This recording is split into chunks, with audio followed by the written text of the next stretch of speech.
अनलाइनका माध्यमबाट सञ्चालित हुँदै आएको यो विशेष कक्षामा सहभागी सबैमा नमस्कार एवं हार्दिक स्वागत छ। म शिक्षक दिलबहादुर परियारको।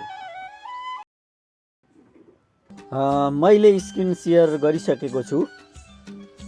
आजको कक्षामा हामी व्यञ्जन वर्ण र तिनको वर्गीकरणका विषयमा अध्ययन गर्नेछौँ। व्यञ्जन वर्ण अनि त्यसको वर्गीकरणका विषयमा अध्ययन गर्नेछौँ। यो सँगै जोडिएर वर्णको सामान्य यसो परिचय अनि वर्णलाई स्वर वर्ण र व्यञ्जन वर्ण गरेर विभाजन गरिएको सन्दर्भ र विशेष गरेर आजको कक्षामा चाहिँ व्यञ्जन वर्ण र यसको वर्गीकरण केही विषयलाई हामी बढी फोकस गर्नेछौँ। के हो त वर्ण भनेको? अर्थमा भिन्नता ल्याउने सबैभन्दा सानो एकाइलाई नै वर्ण भनिन्छ। के त भन्दाखेरि अर्थमा भिन्नता ल्याउने सबैभन्दा सानो भाषिक एकाइ नै के हो? वर्ण हो। त वर्णको अध्ययन गर्ने विज्ञानलाई वर्ण विज्ञान भनिन्छ। वर्णहरूको अध्ययन विश्लेषण वर्ण सिद्धान्तका आधारमै गरिन्छ है। वर्णको अध्ययन गर्ने विज्ञान वर्ण विज्ञान र वर्णहरूको अध्ययन विश्लेषण चाहिँ वर्ण सिद्धान्तका आधारमा गरिन्छ। र यो वर्ण सिद्धान्तमा चाहिँ व्यतिरेक भयो, परिपूरक वितरण, मुक्त परिवर्तन आदि जस्ता सैद्धान्तिक मान्यताका आधारमा वर्णहरूको के गर्छ? निर्धारण गरिन्छ। त यहाँ बुझ्नुपर्ने कुरा के छ भने वर्ण भनेको चाहिँ भाषाको सबैभन्दा सानो भाषिक एकाइ हो। यसले अर्थलाई के गरिदिन्छ? भिन्नता ल्याइदिने काम गर्छ। अर्थमै के गरिदिन्छ? भिन्नता ल्याइदिने काम गर्छ। र यसको अध्ययन चाहिँ वर्णको अध्ययन गर्ने विज्ञानलाई चाहिँ के भनिन्छ त? वर्ण विज्ञान भनिन्छ। अब वर्णहरू दुई प्रकारका हुन्छन्। वर्ण दुई प्रकारका हुन्छन्। एउटा स्वर वर्ण र अर्को चाहिँ व्यञ्जन वर्ण। स्वर वर्ण र व्यञ्जन वर्ण गरेर वर्ण दुई प्रकारका हुन्छन्। आज हामी चाहिँ व्यञ्जन वर्णमा केन्द्रित हुँदैछौँ। त्यसैले अब व्यञ्जन वर्णकै विषयलाई नै आजको कक्षामा प्रस्तुत गर्नेछौँ। त व्यञ्जन वर्ण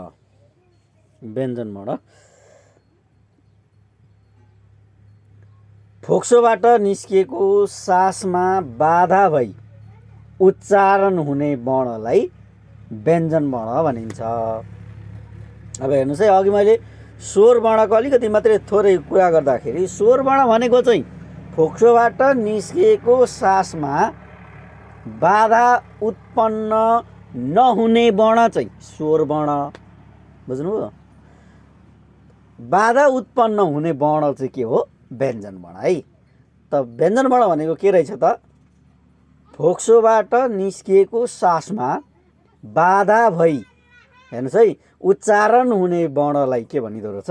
व्यञ्जन वर्ण भनिन्छ। फोक्सोबाट निस्किएको सासमा बाधा भई उच्चारण हुने वर्णलाई के भनिँदो रहेछ? व्यञ्जन वर्ण भनिन्छ। अब व्यञ्जन वर्ण स्वर आश्रित हुन्छन्। व्यञ्जन वर्ण स्वर आश्रित हुन्छन् भनेको व्यञ्जन वर्ण आफै उच्चारण हुन सक्दैनन्। त्यसका लागि के चाहिन्छ त भन्नुहुन्छ भने त्यसका लागि स्वर वर्ण आवश्यक पर्छ। जस्तो हो क भन्नु त अ सुनिन्छ, क अ सुनिन्छ। किन त्यस्तो भएको? भनेको चाहिँ क हो तर सुनिँदैछ के? अ सुनिँदैछ। क भन्नु त अ सुनिन्छ। त्यो किन त्यसो भएको हो? किनभने क भनेको त व्यञ्जन वर्ण हो। त व्यञ्जन वर्णको स्वर आश्रित हुन्छ भनेको व्यञ्जन वर्ण एक्लै आउन सक्दैन। त्यसको पछाडि के हुन्छ? स्वर आउँछ। त्यहाँनिर क को ठाउँमा के आएको छ? अ आएको छ। क प्लस अ इक्वल टु के भएको हो? क भएको भनेको। त्यसो हो भने अब व्यञ्जन वर्णहरू चाहिँ के हुँदा रहेछन् त? स्वर आश्रित हुँदा रहेछन्। त व्यञ्जन वर्ण आफै उच्चारण हुन सक्दैन। स्वर वर्णको सहायताले मात्रै यो के हुन्छ? उच्चारण हुन सक्छ। स्वर सँगै आएर लामो समयसम्म श्रवणीय हुनु भनेको व्यञ्जन वर्णको अभिलक्षण हो। भनेको स्वर सँगै आउँछ लामो समयसम्म र श्रवणीय बन्छ यो के चाहिँ व्यञ्जन वर्ण। त्यसैले स्वरसँगै आएर लामो समयसम्म श्रवणीय हुनु भनेको चाहिँ व्यञ्जन वर्णको के हो अभिलक्षण हो। नेपाली भाषामा तपाईँको 36वटा लेख्य व्यञ्जन वर्ण र 29वटा चाहिँ कथ्य व्यञ्जन वर्ण रहेका छन्। नेपाली भाषामा 36वटा लेख्य व्यञ्जन वर्ण, लेखाइमा प्रयोग गरिने लेख्य व्यञ्जन वर्ण कतिवटा रहेछन् 36वटा छन् र 29वटा चाहिँ के छन् कथ्य व्यञ्जन वर्ण छन्। कथ्य व्यञ्जन वर्ण 29वटा र लेख्य व्यञ्जन वर्ण चाहिँ कतिवटा 36वटा रहेका छन्। अब लेख्य व्यञ्जन वर्ण 36वटा अनि कथ्य व्यञ्जन वर्ण 29वटा, यिनीहरूलाई हेरौँ है त। अब हेर्नुहोस्, लेख्य व्यञ्जन वर्ण 36वटा।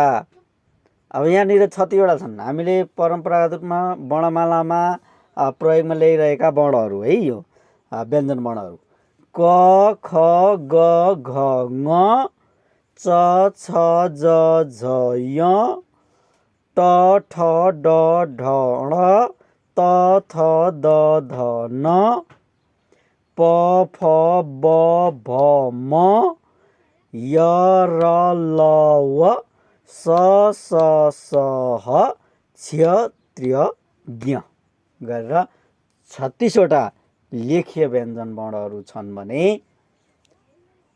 कथ्य व्यञ्जन वर्ण चाहिँ 29वटा छन्। कथ्य व्यञ्जन वर्णहरू क ख ग घ ङ च छ ज झ ट ठ ड ढ त थ द ध न प फ ब भ म य र ल व स र ह। अर्थात् यसलाई यसरी पनि भन्न सकिन्छ क च ट त प ख छ ठ थ फ ग ज ड द ब घ झ ढ ध ब ङ न म य र ल स ह गरेर जम्मा चाहिँ 29वटा कथ्य व्यञ्जन वर्णहरू रहेका छन्। हामीले यहाँ बुझ्नुपर्ने कुरा के छ भने लेख्य व्यञ्जन वर्ण 36वटा र कथ्य व्यञ्जन वर्ण चाहिँ 29वटा। अब श्वास प्रश्वासमा बाधा पुर्याउने अवयव अथवा उच्चारणमा लाग्ने सासको मात्रा र स्वर चिम्टीको कम्पनलाई आधार बनाएर व्यञ्जन वर्णको वर्गीकरण गरिएको पाइन्छ। यसरी व्यञ्जन वर्णलाई वर्गीकरण गर्नका लागि जम्मा 4वटा तरिकाहरू अपनाइएको छ। उच्चारण स्थानका आधार, उच्चारण प्रयत्नको आधार, प्राणत्वको आधार र घोषत्वको आधार। हेर्नुहोस्, यहाँ बुझ्नुपर्ने कुरा के छ भने श्वास प्रश्वासमा बाधा पुर्याउने यहाँ भन्यौँ हामीले त श्वास प्रश्वासमा बाधा पुर्याउने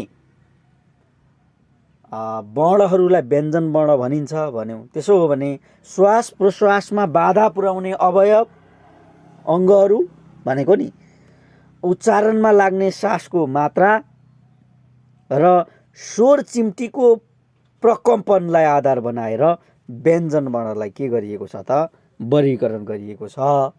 यसरी वर्गीकरण गर्दाखेरि यसलाई 4वटा भागमा वर्गीकरण गरिएको पाइन्छ। एउटा उच्चारण स्थानका आधारमा, उच्चारण स्थानको आधारमा, दोस्रो उच्चारण प्रयत्नका आधारमा, उच्चारण प्रयत्नका आधारमा, तेस्रो प्राणत्वको आधारमा, प्राणत्वको आधारमा र चौथो चाहिँ घोषत्वको आधारमा। यसरी उच्चारण स्थान, उच्चारण प्रयत्न, प्राणत्व र घोषत्वको आधारमा के गरिएको छ व्यञ्जन वर्णहरूलाई वर्गीकरण गरिएको छ।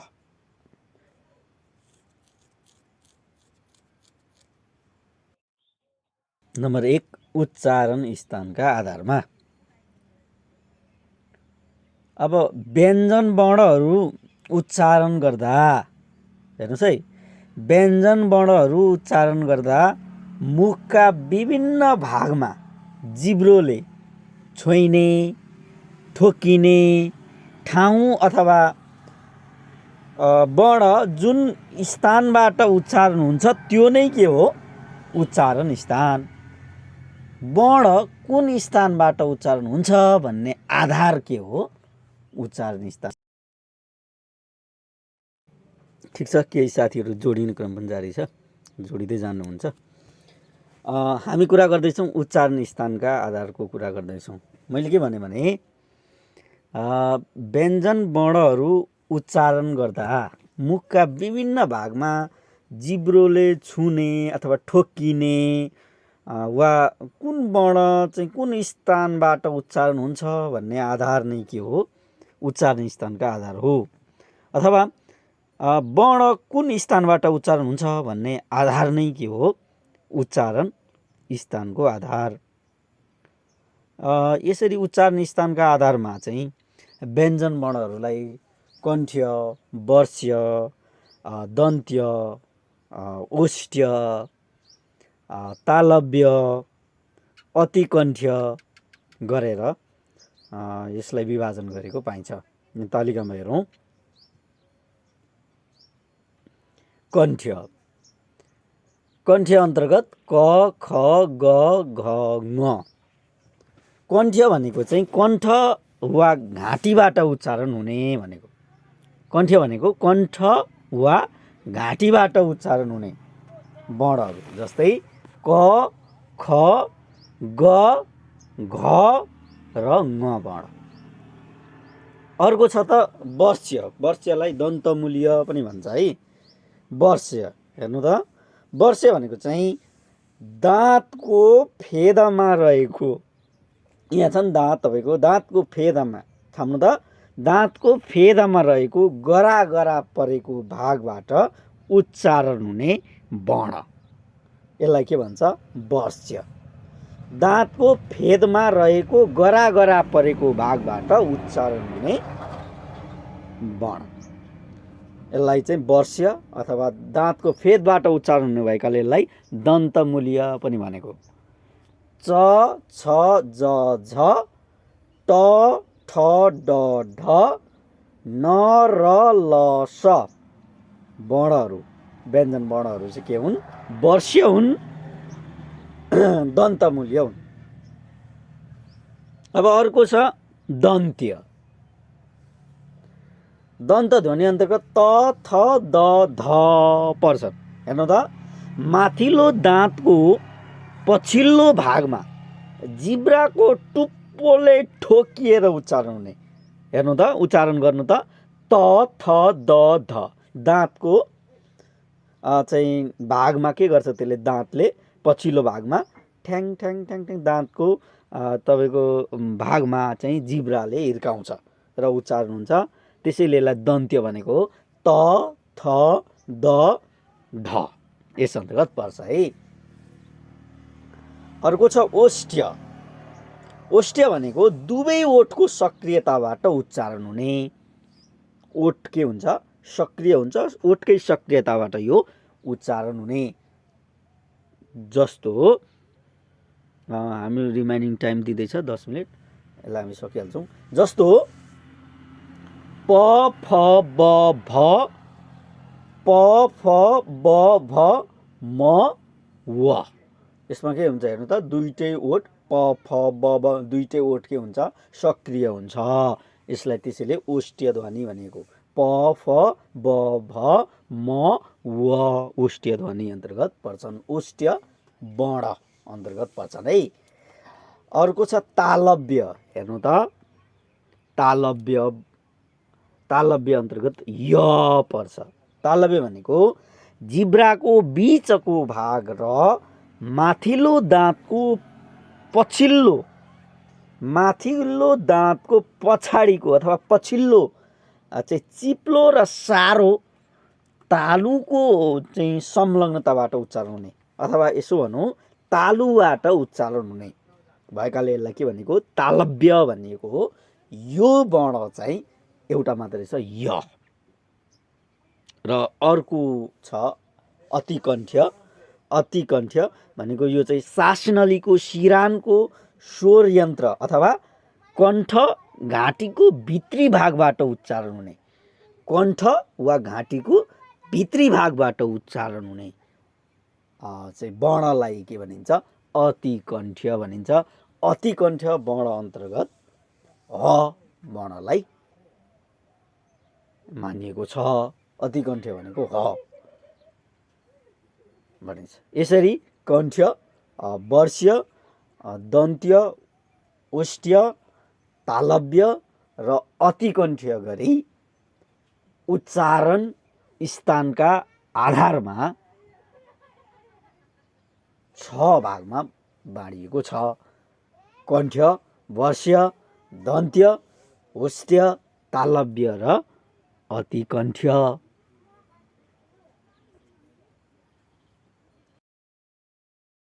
अब अर्को हेरौँ। व्यञ्जन वर्णलाई वर्गीकरण गर्ने दोस्रो आधार हो उच्चारण प्रयत्नका आधार। त उच्चारण प्रयत्नका आधारमा व्यञ्जन वर्णको वर्गीकरण हेर्नुहोस् है। व्यञ्जन वर्णहरू उच्चारण गर्दा श्वासको प्रवाहलाई उच्चारण अवयवले रोक्ने र श्वासले बाहिर निस्कने प्रयास गर्ने अथवा खास परिचालन हुने तरिका नै प्रयत्न हो। प्रयत्न भनेको चाहिँ वर्णको उच्चारणमा श्वासको परिचालन कसरी हुन्छ भन्नेको हो। हेर्नुहोस् है। त वर्णको उच्चारणमा व्यञ्जन वर्णहरू उच्चारण गर्दा श्वासको प्रवाहलाई उच्चारण अवयवले रोक्ने र श्वासले चाहिँ बाहिर निस्किन प्रयत्न गर्ने अथवा चाहिँ श्वासको परिचालन अथवा श्वासको चाहिँ निस्किने तरिका प्रयत्न नै के हो उच्चारण प्रयत्न हो। उच्चारण प्रयत्नका आधारमा स्पर्शी, स्पर्श सङ्घर्षी, सङ्घर्षी, प्रकम्पित, पार्श्विक, नासिक्य र अन्तस्थ अर्धस्वर गरेर विभाजन गरिएको छ। स्पर्शी, स्पर्श सङ्घर्षी, सङ्घर्षी, प्रकम्पित, पार्श्विक, नासिक्य र अन्तस्थ अर्धस्वर गरेर विभाजन गरिएको छ। अब हेर्नुहोस् स्पर्शी। स्पर्शी भनेको चाहिँ उच्चारण अवयवहरू कहीँ न कहीँ छोएर श्वास बाहिर निस्किँदाखेरि उच्चारण हुने। स्पर्शी भनेको उच्चारण अवयवहरू कहीँ न कहीँ छोएर श्वास बाहिर निस्किँदा उच्चारण हुने। जस्तै यहाँ छ तपाईँको क, ख, ग, घ, ट, ठ, ड, ढ, त, थ, द, ध, प, फ, ब, भ। यो चाहिँ स्पर्शी। अर्को छ स्पर्श सङ्घर्षी। स्पर्श सङ्घर्षी। स्पर्श सङ्घर्षी भनेको चाहिँ उच्चारण अवयव कहीँ न कहीँ छोइने र श्वास बाहिर निस्किँदाखेरि श्वासमा जोड गर्ने अथवा उच्चारण अवयव कहीँ न कहीँ छोइने र श्वास बाहिर निस्किँदा श्वासमा जोड पर्ने खालका चाहिँ वर्णहरू स्पर्श सङ्घर्षीमा पर्छन्। च, छ, ज, झ चाहिँ स्पर्श सङ्घर्षी वर्ण हुन्। अर्को सङ्घर्षी। सङ्घर्षी भनेको उच्चारणका क्रममा उच्चारण अवयवहरूको नजिक जिब्रो पुगे पनि नछोइकन श्वास मात्रै घर्षण भएर उच्चारण हुने वर्ण क्या। उच्चारणका क्रममा उच्चारण अवयवहरूको नजिकै जिब्रो पुगे पनि नछोइकन श्वास मात्रै घर्षण भएर उच्चारण हुने वर्णलाई चाहिँ हामी सङ्घर्षी भन्छौँ। यो अन्तर्गत स र ह ध्वनि पर्छन्। स र ह ध्वनि चाहिँ सङ्घर्षी अन्तर्गत पर्छन्। र अर्को छ प्रकम्पित। अब यो प्रकम्पित भनेको चाहिँ जिब्रो थरथराउँदै सास बाहिर निस्किने। प्रकम्पित भनेको के रहेछ त? जिब्रो थरथराउँदै सास बाहिर निस्किने। जिब्रो थरथराउँदै सास बाहिर निस्किने चाहिँ प्रकम्पित वर्ण अन्तर्गत पर्छन्। प्रकम्पित अन्तर्गत चाहिँ व्यञ्जन वर्णमा र एउटा मात्रै ध्वनि के अरे वर्ण र चाहिँ यो पर्छ। अर्को छ पार्श्विक। पार्श्विक भनेको चाहिँ जिब्रोको दुवै छेउबाट सास बाहिर निस्किने क्या। जिब्रोको दुवै छेउबाट सास बाहिर निस्किने। ल भन्दाखेरि तपाईँको जिब्रो अलिकति गुलगुलो जस्तो हुन्छ साइडबाट, अनि हावा के गर्छ बाहिर निस्किन्छ, सास बाहिर निस्किने पार्श्विक। र अर्को छ नासिक्य।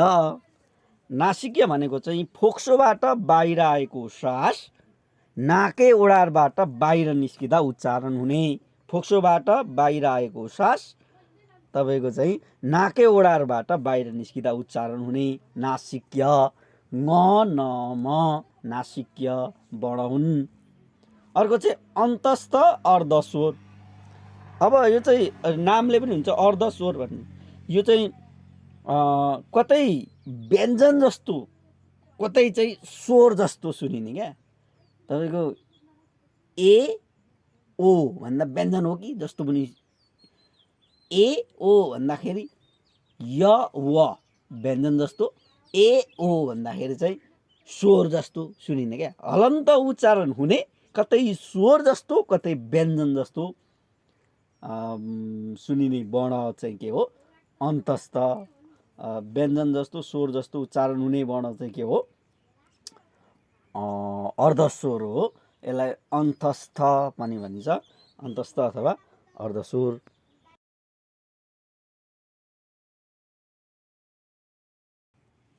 अब व्यञ्जन वर्ण वर्गीकरणको तेस्रो आधार प्राणत्वको आधार। त प्राणत्वको आधारमा त फोक्सोबाट बाहिर निस्किएको सासको मात्रा वा झड्का, फोक्सोबाट बाहिर निस्किएको सासको मात्रा वा झड्कामा देखिने धेरै वा थोरै सासको गति नै प्राणत्व हो।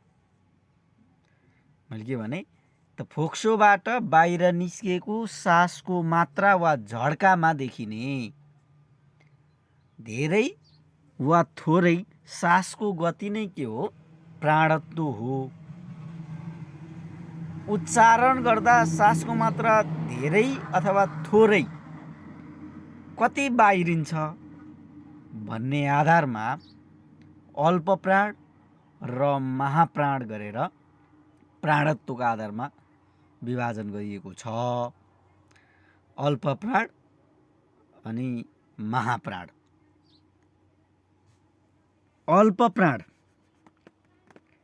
अल्पप्राण भनेको कम सास बाहिरिने र महाप्राण भनेको चाहिँ बढी सास बाहिरिने।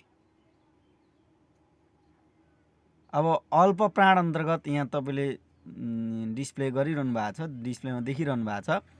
अल्पप्राण अन्तर्गत क ग ङ च ज ठ ड त द न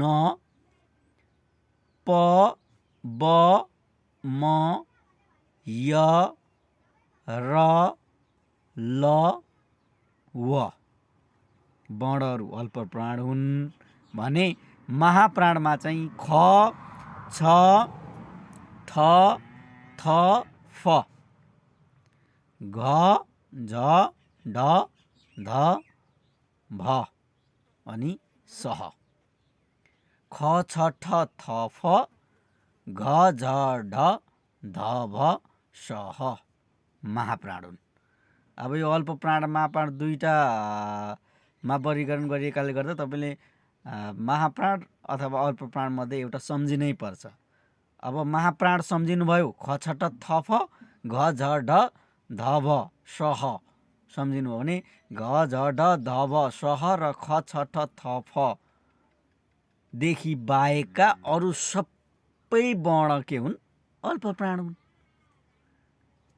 त्यसैले अब यो दुइटै जान्नु पर्दैन, कुनै एउटा जान्नुभयो भने बाँकी रहेका अर्कोमा पर्छन् भन्ने कुरा पनि तपाईँले यहाँ बुझ्नु होला। अब धेरै साथीहरूलाई फेरि समस्या होला, यो चाहिँ सबै क ख ग घ मात्रै छ, यो सबै सम्झन गाह्रो हो भन्नुहुन्छ। यसलाई सम्झिने एउटा यहाँ सूत्र बनाएको छु मैले, यसले पनि तपाईँहरूलाई हेल्प गर्नेछ है। अल्प प्राण र महाप्राण मध्ये अल्प प्राणलाई सम्झिने है। अल्प प्राणलाई सम्झिने, महाप्राणको बाँकी रहेका सबै भइहाल्छन् है। अल्प प्राणमा के छन् त भन्नुहुन्छ भने क ग ङ च ज ठ ड त द न प ब म य र ल व छ। अब यसलाई चाहिँ यहाँ एउटा अखबारको हेडलाइनर्स जस्तो बनाइएको छ, त्यसलाई त्यसरी नै सम्झिनु होला। चङ्गा कलम डटको दबाबमा पनि मेयरको जित भन्ने सम्झिनुहोस्। चङ्गा कलम डटको दबाबमा पनि मेयरको जित। चङ्गा कलम डटको दबाबमा पनि मेयरको जित भन्ने सम्झिनु होला। अब यहाँ आएका वर्णलाई हेर्नु होला। अब यहाँ आकार उकार भनेर नहेर्नुहोस्। जस्तै च वर्ण चङ्गामा हेर्नु त च वर्ण, ङ वर्ण र ग वर्ण चाहिँ के हुन्? अल्प प्राण हुन्। त्यस्तै क वर्ण, ल वर्ण, म कलम भनी त्यहाँ क ल म यहाँ भएका वर्ण के हुन्? अल्प प्राणै हुन्। ड टको ड अनि ट अनि क वर्ण हेर्नु त द बा ब मा भनेको छ नि, द वर्ण, ब वर्ण, व वर्ण र म वर्ण यसरी। अर्को छ घोषत्वको आधारमा। यो चौथो आधार हो घोषत्वको आधार।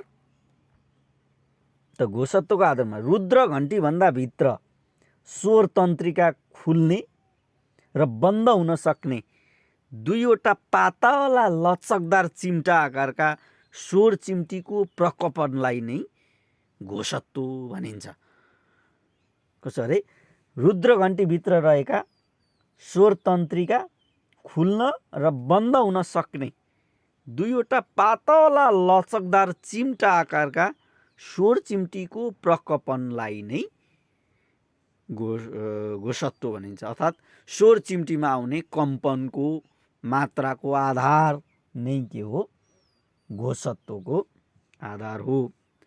अब यो घोषत्वलाई पनि घोष र अघोष गरेर दुई चरणमा के गरिएको छ? वर्गीकरण गर्न खोजिएको छ। घोष र अघोष अथवा घोषलाई सघोष भन्ने र अघोष भन्दा पनि भयो, सघोष र अघोष भन्दा पनि भयो। अब सघोष भनेको के हो त? सघोष भनेको चाहिँ कम्पन बढी भई आवाज आउने क्या। यो भनेको चाहिँ फोक्सोबाट सास बाहिर निस्किँदा, हेर्नुहोस् है, फोक्सोबाट सास बाहिर निस्किँदा स्वर चिम्टीमा कम्पन बढी भई आवाज बढी आउने स्थितिमा उच्चारण हुने व्यञ्जन वर्ण सघोष। कम्पन बढी भई बढी आवाज उच्चारण हुने सघोष। यसमा चाहिँ साथीहरू जोडिँदै हुनुहुन्छ।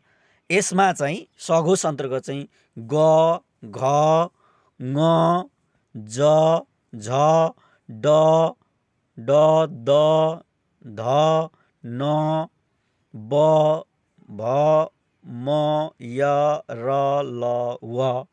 यहाँ तपाईँले देखिरहनु भएको छ सघोष अन्तर्गतका वर्णहरू र अघोष अन्तर्गतका वर्णहरू क, च, ट, त, प, ख, छ, ठ, थ, फ अनि स वर्ण चाहिँ अघोष अन्तर्गत पर्छन्। अब यो सघोष र अघोषमा पनि कुनै एउटा सम्झिँदा हुन्छ तपाईँले, कि त अघोष मात्रै सम्झिनु पर्यो, क, च, ट, त, प, ख, छ, ठ, थ, फ र स वर्ण अघोष हुन् भन्ने सम्झिनु पर्यो। होइन सघोष सम्झिन्छु भन्नुहुन्छ भने क, च, ट, त, प, ख, छ, ठ, थ, फ अनि स वर्णदेखि बाहेक अरू वर्णहरू के हुन्? स्वतः सघोष हुन् होइन त।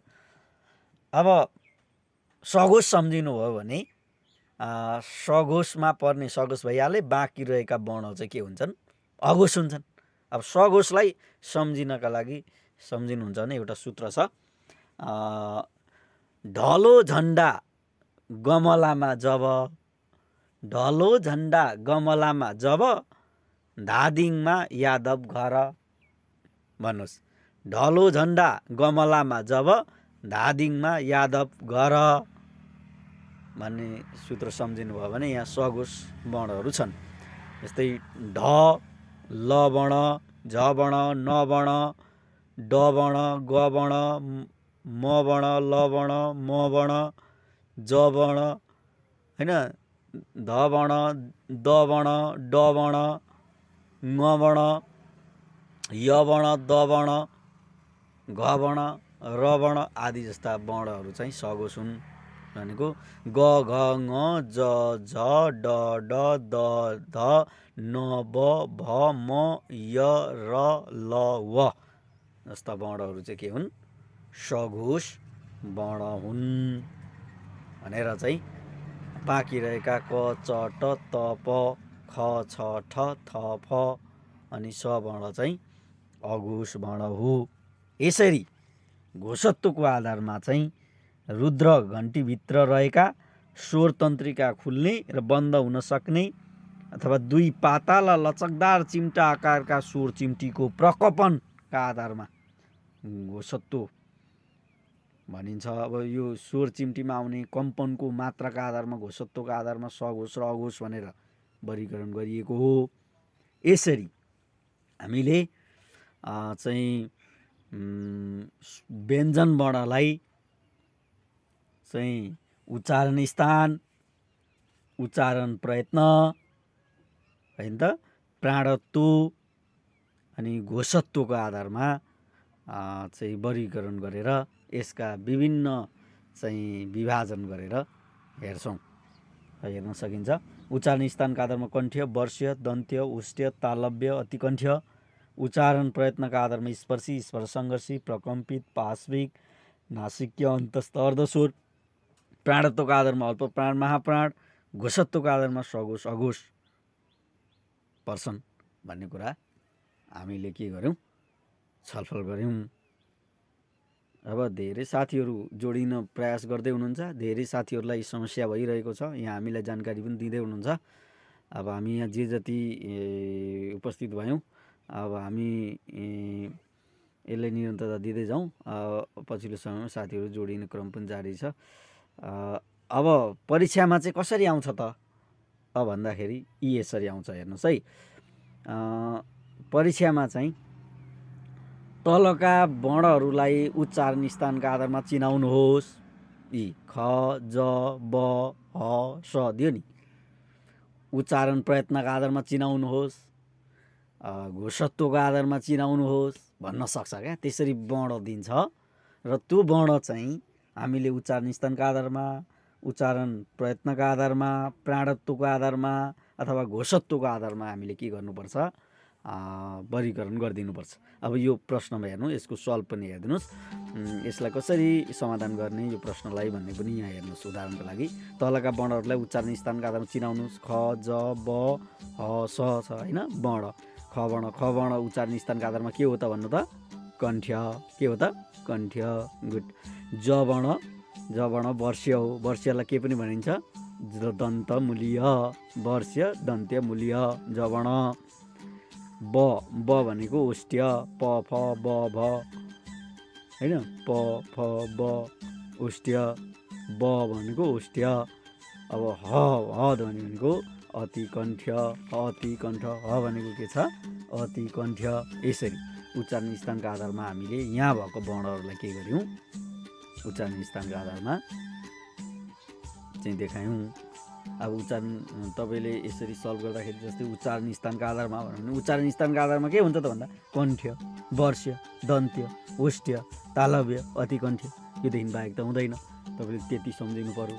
अब तपाईँलाई उच्चारण प्रयत्नका आधारमा भनौँ भने तपाईँले फेरि अब स्पर्श सङ्घर्षी प्रकम्पित पार्श्विक नासिकीय अन्तस्थ अधोतिर जानु पर्यो तपाईँ। यसरी तपाईँ आफैले यसरी नै आफै क्वेसन बनाउनुहोस्, प्रश्न बनाउनुहोस्, तलका वर्णहरूलाई अब भन्नुहोस् न गोसत्वको आधारमा चिनाउनुहोस् भन्नुहोस्, अनि 2-4वटा वर्ण राख्नुहोस्, अनि त्यसैलाई के गर्नुहोस्, सल्भ गर्नुहोस्। यसो गर्नुभयो भने तपाईँलाई सम्झन पनि सजिलो हुन्छ र गर्न पनि सजिलो हुन्छ भन्दै आज हामीले वर्ण र वर्ण अन्तर्गतको पनि व्यञ्जन वर्ण र व्यञ्जन वर्णको वर्गीकरण का विषयमा हामीले पढ्यौँ, अध्ययन गऱ्यौँ। आजलाई सम्भवतः यति नै भनौँ। विभिन्न कारणले गर्दा धेरै साथीहरू जोडिन पाउनु भएन, धेरै साथीहरू जोडिनु पनि भयो। तपाईँहरूले पनि साथीहरूलाई पनि खबर गर्नुहोला र बिहान 7 बजीदेखिको यो क्लास हुन्छ भन्दै बाँकी हाम्रो यो ग्रुप पनि छ, त्यो ग्रुपमा केही जिज्ञासाहरू त्यहाँनिर पनि तपाईँहरूले समाधान पाउनुहुनेछ। यसको भन्दै यसका चाहिँ नोटहरू पनि तपाईँले पाउनुहुन्छ। धेरै साथीहरूले त टिप्दै गरेको पनि देखियो है। यो कोभिडको असरका कारण हामी विद्यालयमा चाहिँ क्याम्पसमा उपस्थित भएर पढ्न नसकिने स्थितिमा हामी आज घरैबाट सबैजना जोडिने मौका मिलेको छ। अब यो निरन्तरतै जाओस्, कति समयसम्म अब यो जाने हो भन्दै फेरि पनि अघिल्लो कक्षाहरूमा, आगामी कक्षाहरूमा पनि सक्रिय सहभागिताका लागि, उपस्थितिका लागि अनुरोध गर्दै ल आजलाई चाहिँ छुट्यौँ होला। त्यसै गरौँ। सक्रिय सहभागिताका लागि यहाँहरू सबैलाई धेरै धेरै धन्यवाद। स्वस्थ रहनुहोस्, सुरक्षित रहनुहोस्। Thank you.